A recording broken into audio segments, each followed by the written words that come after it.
और इस कार्यक्रम में कोने कोने से क्षेत्र के जिले के पधारे मेरे सभी पार्टी के सम्मानित पदाधिकारीगण, बुजुर्गों, नौजवान साथियों, पत्रकार मित्रों, सबसे पहले आज के इस मौके पर श्रद्धेय बनवारी बाबू जी के पावन स्मृति स्थल, उनकी समाधि स्थल पर मैं शीश झुका के उनको नमन करता हूँ।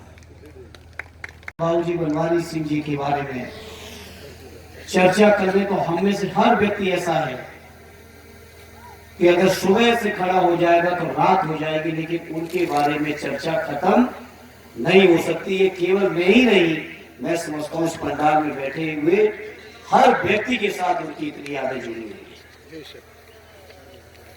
ये सही है कि आदरणीय आशीष भाई मंत्री जी ने चर्चा की।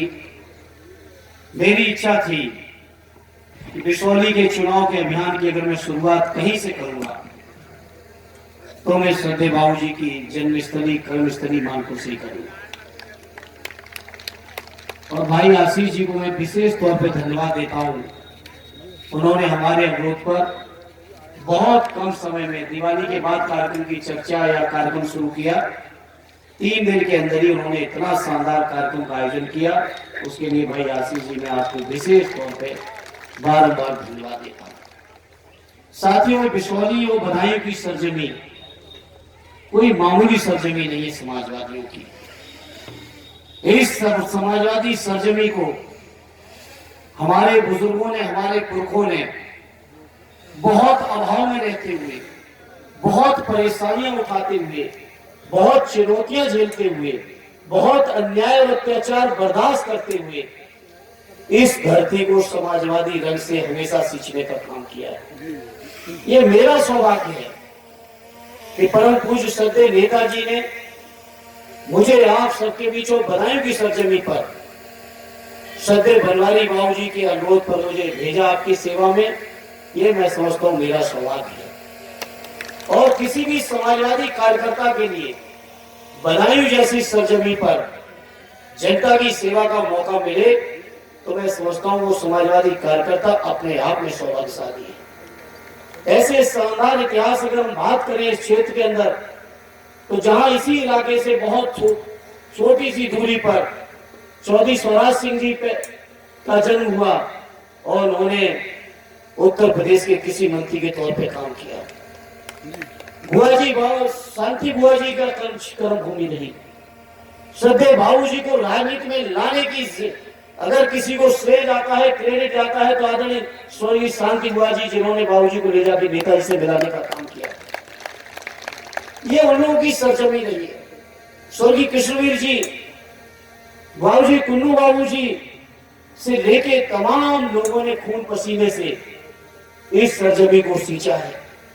लेकिन जहां बाकी लोगों ने यहाँ पे क्षेत्र में काम किया, वही मैं कह सकता हूँ स्वर्गीय बनवारी बाबू जी ने बिशौली के मानपुर से निकलकर न केवल बदायूं पूरे जनपद में पार्टी को फैलाया, बल्कि प्रदेश के अंदर अगर चुनिंदा पार्टी के खम्भों की चर्चा हुई तो उस खम्भों में स्वर्गीय बाबू जी का बनवारी सिंह जी का नाम। बहुत अच्छा। तो ऐसे पुरखों के सानिध्य में हम लोगों को मौका मिला। श्रद्धेय नेताजी के साथ मुझे याद है 2018 की बात है, लोकसभा में बैठे हुए थे हम नेताजी के साथ। नेताजी ने बधाई के हालचाल पूछे, पर जैसे हम नौजवान कह देते, मैंने कहा नहीं नेताजी हालचाल ठीक है। कहे तुम सोच रहे होगे ठीक है, लेकिन मुझे बधाई की चिंता है। और बोले नेताजी कि आज अगर बनवारी सिंह जी होते तो बधाई की चिंता नहीं थी। ये नेताजी की सोच थी, ये नेताजी का यकीन था उनके ऊपर। और जब परिणाम आया तो मैंने कहा आशीष भाई से कि नेताजी का यकीन था स्वर्गीय बाबू जी के ऊपर, और उस यकीन को आप, हम और हमारी नई पीढ़ी कहीं ना कहीं पूरा नहीं कर पाई, और बाबू जी के ना रहने के कारण ही हम लोग चुनाव में आ गए। तो ये भरोसा था नेताजी का।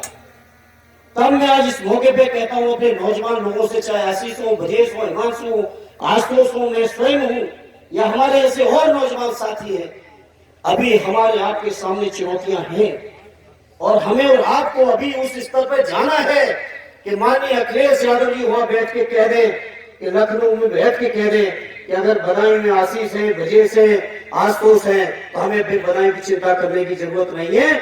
ये भरोसा भी हमें और आपको पैदा करना अपने नेता के सामने। जिस दिन ये भरोसा हमारी ये पीढ़ी पैदा कर लेगी, और वो एक दिन में पैदा नहीं होता है, इसमें हमारी पीढ़ी के किसी साथी की कोई कमी नहीं। ये भरोसा पैदा होने में हम लोगों को दशकों लगते हैं, परिणाम लाने पड़ते हैं, विपरीत परिस्थितियों में संघर्ष करना पड़ता है। और जिस दिन विपरीत परिस्थितियों में हमारी पीढ़ी के लोग इस स्तर का संघर्ष कर देंगे, उसी दिन लखनऊ और दिल्ली में बैठ के आगे अखिलेश यादव जी निश्चिंत हो जाएंगे कि बधाई की कोई चिंता हमें करने की जरूरत नहीं है। मेरे साथियों, ये मैं अपने आप को, आप सबको, और विशेषकर अपने नौजवान साथियों को, आदरणीय नरेश चचा बैठे हैं, ओंकार सिंह जी बैठे हैं, चौहान साहब से लेके जो बुजुर्ग हैं, आस मोहम्मद चचा से लेके, ये सब बुजुर्ग जानते होंगे किन किन अभाव में, किन किन परिस्थितियों में गाड़ियां नहीं होती थी, गाड़ियां होती थी, सड़कें नहीं होती थी, सड़कें होती थी तो पुल नहीं होते थे, नदियां पार कर करके हमारे पुरखों ने जो पार्टी खड़ी की है, आज कम से कम हर गांव के अंदर माननीय नेताजी और अखिलेश यादव जी की कृपा से हम लोग जिस गाड़ी से चाहे हर घर तक पहुंच सकते हैं। ये व्यवस्थाएं और सुविधाएं आज हमारे पास है, लेकिन उस जमाने में नहीं थी वो व्यवस्था। अभी चर्चा हो रही थी गाड़ी में स्वर्गीय स्वराज सिंह जी के बारे में, जब वो शायद मंत्री बन के आते थे तो यहाँ पुल नहीं था, नदी नाव से पार करके उन्हें जाना पड़ता था। आज हम नौजवानों के सामने कम से कम इस तरह की चुनौतियां तो नहीं रही।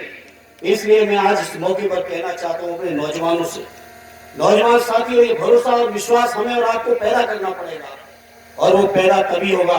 मुझे खुशी है कि चाहे बिसौनी हो, विशेषवान हो या शेखुपुर हो, हमारे तीनों के तीनों नौजवान विधायक जनता का आशीर्वाद लेके इस बात को साबित करके निकले हैं। लोकसभा के 2024 के चुनाव में आप सबका सहयोग रहेगा, आशीर्वाद रहेगा। तो याद करो 2009 का वो चुनौतीपूर्ण चुनाव, उस चुनौतीपूर्ण चुनाव को भी हम लोगों ने जीतने का काम करके दिखाया था साथियों। लेकिन तब ये जरूर था कि स्वर्गीय बाबूजी का सानिध्य था, सत्य नेताजी हमारे आपके बीच थे। लेकिन आज नौजवान पीढ़ी के सामने चुनौतियां हैं, उन चुनौतियों का हम आप सबको डट के मुकाबला भी करना है। और मैं आज इस मौके पर कहना चाहता हूं, रही होंगी कुछ कमियां, होगा कुछ साथियों को अफसोस हो न हो, मुझे कभी इस बात की परवाह नहीं रही कि मैं चुनाव जीता हूं या हारा हूं। मैं बदायूं का चुनाव जीतने हारने के बाद भी मैं निकला था इस बात को लेकर। उस दिन भी मैंने कहा था कि मैं चुनाव हारा हूं, मैं हिम्मत नहीं हारा हूं। और यही बात मैंने आजमगढ़ के चुनाव को हारने के बाद भी, कुछ साथियों ने अगर सुना होगा, कुछ साथी थे भी बदायूं के वहां, आजमगढ़ के चुनाव से भी जीतने हारने के बाद मैंने यही बात कही थी साथियों कि मैं चुनाव हारा हूं, मैं हिम्मत नहीं हारा हूं। क्योंकि मुझे भी सानिध्य ऐसे व्यक्तित्वों का मिला हुआ है, सदैव नेताजी का। मैं समझता हूं इस मामले में शायद कम ही नौजवान इतने किस्मत वाले होंगे जो सौभाग्य मुझे मिला है, क्योंकि नेताजी के साथ लोकसभा में बैठ के हर पल में, हर परिस्थिति में संघर्ष करने की एक नई प्रेरणा जो मिली है, उस प्रेरणा की बदौलत मैं कह सकता हूं चुनाव हारने से हम कभी हिम्मत नहीं हारे हैं। हाँ, अफसोस कभी कभी जरूर होता है, अफसोस इस बात का जरूर होता है क्योंकि कभी कल्पना नहीं की थी कि बदायूं में भी चुनाव हम लोग हारेंगे, इस बात को नहीं सोचा था। लेकिन बीजेपी के लोगों की बेईमानी, प्रशासन की तानाशाही और कुछ हमारे आपका अति भरोसा, ओवर कॉन्फिडेंस, इसी कारण से हम और आप सब मिलकर चुनाव हार गए। लेकिन 5 साल, 4.5 साल निकल गए, 6 महीने बचे हुए चुनाव में निकलेंगे। इसलिए मैं आज इस मौके पर आपसे अपील और प्रार्थना लेके आया हूं, जहां स्वर्गीय बनवारी बाबूजी की समाधि स्थल से हम लोग संकल्प लेके निकलने वाले हैं, वही मैं ये उम्मीद करता हूं। भाई आशीष जी कह रहे थे कि जिम्मेदारी दोगे तो राजू से, राजू तो 1800 से जीते हैं। अगर बिशौरी वालों आप लोगों ने राजू के दूने तो 3600 ही हो गए। 3600 से अब आप लोग संतुष्ट हो तो हो, आशीष हम तो संतुष्ट नहीं है। हजारों में और पहले विश्वानी वाले जिता चुके हैं, कोई नई बात विश्वानी वालों के लिए नहीं है। सदैव नेताजी 2 बार लोकसभा लड़े, दादाजी फौसला लड़े, मुझे भी 2 बार आपने लड़ाया, 3 बार लड़ाया, जिताया। बड़ी बड़ी चुनौतियों को झेला विश्वानी वालों ने, बड़े बड़े गुंडा माफियाओं, शासन प्रशासन के आतंक भी झेल के समाजवादियों के झंडे को कभी झुकने नहीं दिया है बिसौली के लोगों ने। तो यही मैं आज इस मौके पर अपील और आज प्रार्थना लेके आया हूं। सदैव बाबूजी को सच्ची श्रद्धांजलि उस दिन होगी जिस दिन वापस समाजवादियों के झंडे को पूरे बदायूं जनपद के अंदर आप लोग लहराने का काम करोगे। हमारे नेताओं ने महत्वपूर्ण बातें की है। मैं अपनी सभी नेताओं से उन बातों को जोड़ता हूं। आदरणीय ओंकार सिंह जी ने कहा कि चुनाव, आखिरी चुनाव भी संभव है अगर बीजेपी जीती। ये मान के चलना कोई राजनीतिक भाषण नहीं है। ये मान के चलना, चंद्रा जी तो बैठे लगातार प्रचार कर रहे हैं, ये मान के चलना ये कोई राजनीतिक भाषण नहीं है। सबसे ज्यादा खतरा अगर किसी चीज को है तो देश के संविधान को खतरा बना हुआ है। और खतरा इसलिए बना है क्योंकि ये डर रहे हैं इस बात से कि समाज के दबे कुचले, पीड़ित लोग, शोषित लोग, पिछड़े लोग, दलित लोग, माइनॉरिटी के लोग जो आज मांग कर रहे हैं इस बात की कि हमारी गणना कर लो, हमारी संख्या बता दो। इस मामले में चाहे बीजेपी हो चाहे कांग्रेस, ये दोनों ही पार्टियां एक हैं। ये नहीं चाहती है किसी भी कीमत पर दलित, पिछड़ों की, माइनॉरिटी के लोगों की, आदिवासियों की जनगणना हो पाए, ये नहीं चाहती हैं। जब कांग्रेस का शासन था तो कांग्रेस ने रोका, जब बीजेपी का शासन आया बीजेपी रोक रही है। और मैं आज इस मौके पर कहना चाहता हूं, बीजेपी के लोग हमारे देश के जो व्यवस्था है, इस व्यवस्था को लोकतंत्र से खत्म करके राजतंत्र की ओर ले जाना चाहते हैं वापस।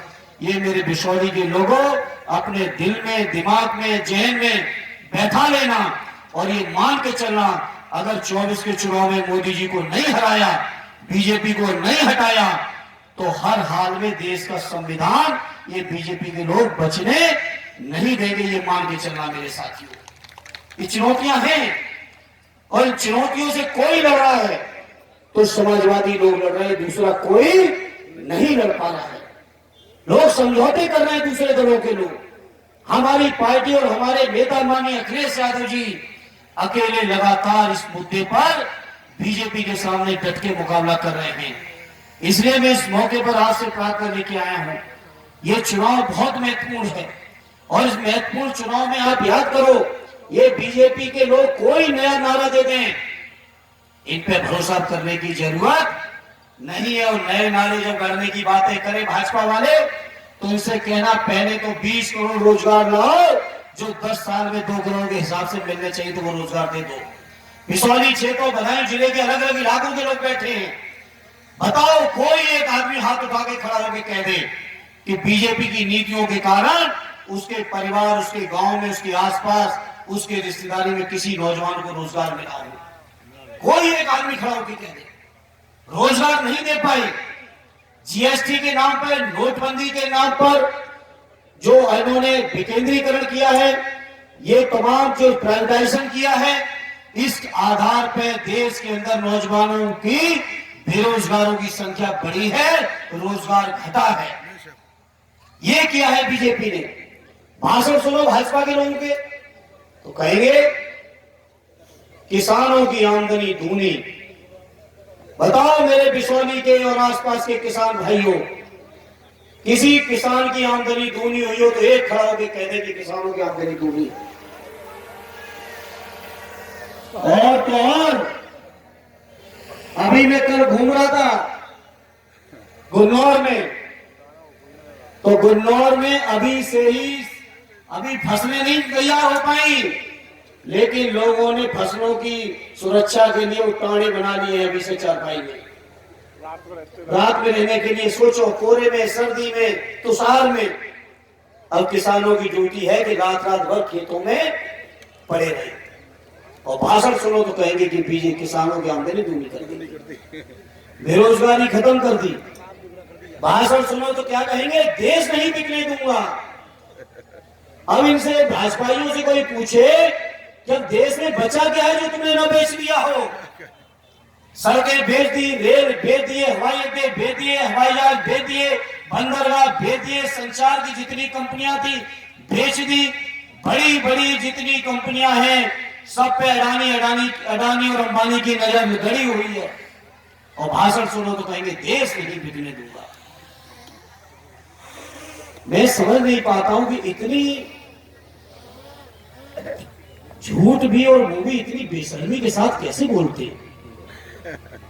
सोचो आप, कहेंगे 2022 में किसानों की आमदनी पूरी तेज खत्म होने जा रहा, किसानों को लागत नहीं, लेकिन भाजपाइयों की नजरों किसानों की आमदनी दूनी। बेरोजगारी इनके हिसाब से खत्म हो गई।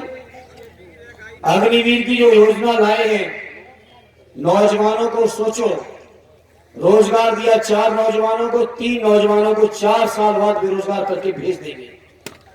जो नौजवान 22, 24, 25, 26 साल की उम्र में बेरोजगार होके आ जाएगा, बताओ उस नौजवान का क्या भविष्य होगा? जो फक्र के साथ देश की सेना की वर्दी पहन चुका होगा, बताओ वो नौजवान दूसरा काम करने में कैसे उसका मन लगेगा? लेकिन भाई चल रही है योजना। इसी तरह से पुरानी पेंशन, सरकारी कर्मचारी जिनके 58 साल उम्र हो जा रही है, बच्चों की शादी नहीं हो पाई, बेटियों की, सोचो उनका भविष्य क्या है। इसलिए तमाम मुद्दों पर आदरणीय अखिलेश यादव जी, चाहे वो जाति जनगणना हो, चाहे जाति आधार पर भागीदारी हो, चाहे अग्निवीर की समस्या हो, चाहे आपके पुरानी पेंशन की बात हो, चाहे किसानों को वाजिब फसलों का मूल्य देने की बात हो, हर मुद्दे पर समाजवादी पार्टी के लोग मजबूती के साथ संघर्ष कर रहे हैं। ये हम आपको भरोसा दिलाते हैं। जब मौका मिलेगा समाजवादियों की ताकत से दिल्ली की सरकार पलटने का, तो जितने मुद्दों पर आपसे बातें कही हैं, हर मुद्दे को पूरा कराने का काम समाजवादी लोग करके दिखाएंगे। मेरे भाई, आज विश्वासी वालों एक अपील लेके आया हूं आपसे। आपने सदैव नेताजी को बहुत मान दिया, बहुत सम्मान दिया, और नेताजी के कद को, नेताजी के सम्मान को बढ़ाने में आपने जब मौका आया तो आगे बढ़े। क्या आपकी, हमारी सबकी तमन्ना नहीं है कि नेताजी से भी 2 कदम आगे माननीय अखिलेश यादव जी का सम्मान बढ़े? है तमन्ना के नहीं विश्वासी वालों, बता दो। तो वो तभी बढ़ेगा जब लोकसभा के चुनाव आप लोग जिता के मजबूती के साथ भेज दोगे मेरे साथियों। और यहाँ पे केवल बधाई लोकसभा या बिसौली के लोग ही नहीं है, बगल में चलोसी के भी कुछ साथी दिख रहे हैं। शेखुपुर के लोग हैं, वावड़ा में आते हैं, चलोसी वाले उधर संभल में आते हैं। आप सब लोग मन बना लोगे तो आसपास की कई सीटों पर माननीय अखिलेश यादव जी का झंडे को बुलंद करने का काम कर दोगे। बताओ मेरे भाइयों, करोगे कि नहीं करोगे? करोगे कि नहीं करोगे? सदैव नेताजी को मैनपुरी के लोगों ने, आरडी डिंपल यादव जी को ऐतिहासिक वोटों से जिता के सच्ची श्रद्धांजलि देने का काम किया है। तो बताओ मेरे विश्वासी वालों, क्या मैनपुरी से पीछे तो नहीं रहोगे? बहुत बड़ी लीड है, कहने से पहले सोच लेना, बड़ी लीड है मैनपुरी की। हम उस लीड की नहीं कहते कि उससे आगे बढ़े न बढ़े, वो तो आप जानो, लेकिन इतना जरूर उम्मीद करते हैं कि विश्वासी के लोग सदैव नेताजी को, स्वर्गीय बनवारी सिंह जी को मैनपुरी से कम नहीं मानते, उससे आगे मानते हैं, और उनके सम्मान को बढ़ाने के लिए अपनी कोई कसर नहीं रखेंगे। ये उम्मीद लेके आपके बीच में जरूर आया। बताओ कोई कमी तो नहीं करोगे? कोई कमी न रख देना। और मैं आज आपसे एक बात और कहता हूं, आप लोग गांव में रहते हो और ज्यादा महसूस करते होंगे, इस समय जो बीजेपी के खिलाफ माहौल है, अगर हम और आप सब ईमानदारी से वोट मांगने निकल पड़ेंगे, चाहे समाज के अगड़े हों या पिछड़े हों या गरीब हों, दलित हों, कमजोर हों, लाचार हों, अगर इन सब से अगर हम लोग निकल पड़े वोट मांगने, तो शायद कोई होगा जो आपको वोट से निराश करेगा। कोई आपको निराश करने की मूड में नहीं दिख रहा है, क्योंकि जो परेशानी हम समाजवादी झेल रहे हैं वही आम जनता झेल रही है। हर तरह की समस्याएं जनता झेल रही है, और जनता चाहती है बीजेपी को हटाना। भाई आशीष जी चर्चा कर रहे थे, मैं अपने साथियों से कहूंगा, विशेषकर नदी पार के साथियों से कहूंगा, इस मन से कह रहा हूं, मैं नहीं जाना चाहता आगे गलती हुई हो, अच्छा हुआ तो, बुरा हुआ तो। मेरी बात हुई है नदी पार के कुछ कमजोर वर्ग के लोगों से बात हुई है, दलित भाइयों से बात हुई है। अगर अपने लोग बहुत ईमानदारी के साथ अगर उनको जोड़ने का प्रयास करेंगे, तो वो सब आपके साथ जुड़ने को तैयार खड़े हैं। बताओ जोड़ोगे कि नहीं जोड़ोगे मेरे भाइयों? और वो तभी जोड़ पाओगे जब उनका मान, उनका सम्मान, उनकी परेशानी में वो बाद में परेशान हो, आप पहले परेशान हो जाओ। अगर इतने नजदीक उनके चले गए तो कोई वोट आपसे फिर अलग जाने वाला नहीं है। कहीं ना कहीं आप लोग थोड़ा दूरी बना लेते हैं, इसीलिए वो वोट के तौर पे कहीं ना कहीं दूसरे लोग लाभ ले जाते हैं। वो आपसे हमसे ज्यादा चिंतित है इस बात को लेकर कि कैसे देश का संविधान बचे, कैसे बाबा साहब की पूरे जीवन की तपस्या, जो संविधान में उनकी आत्मा बसी है, उस संविधान को बचाने के लिए तत्पर है। इसलिए मैं अपने सभी साथियों से अपील करूंगा कि आप लोग जितना मेहनत कर लोगे, जितना गांव में घूम जाओगे, जितना चले जाओगे, उतना ही विनम्रता के साथ उनके सुख में, दुख में, उनके हिसाब से, उनकी भावनाओं के अनुरूप, तो आप शायद यकीन करोगे, क्योंकि मैनपुरी का उदाहरण आपके सामने है, घोसी का उदाहरण आपके सामने है। ऐतिहासिक समर्थन मिला है जो कभी नहीं मिला था, जो समर्थन गठबंधन में भी नहीं मिल पाया था, वो समर्थन मैनपुरी और घोसी में समाजवादियों को मिला है साथियों। उस आधार पर मैं आपसे प्रार्थना करूंगा, अगर आप सब लोग लग गए तो बहुत बड़ी ताकत के तौर पर समाजवादी पार्टी उभरेगी और माननीय अखिलेश यादव जी का झंडा दिल्ली में एक बार फिर ऐसा बुलंद होगा कि जिसको वो चाहेंगे दिल्ली की कुर्सी पर वही बैठेगा, जिसको नहीं चाहेंगे तो नहीं बैठ पाएगा। बताओ इतनी ताकत दोगे कि नहीं दोगे माननीय अखिलेश जी को? दोगे कि नहीं दोगे साथियों? तब हम आपसे उम्मीद करते हैं कि बिसौली के लोगों, कोई बातें छोटी मोटी, अच्छी बुरी, आगे पीछे की किसी की रह गई हो, इस बात को यही छोड़ते जाना। चौहान साहब मेडिकल कॉलेज की चर्चा कर रहे थे,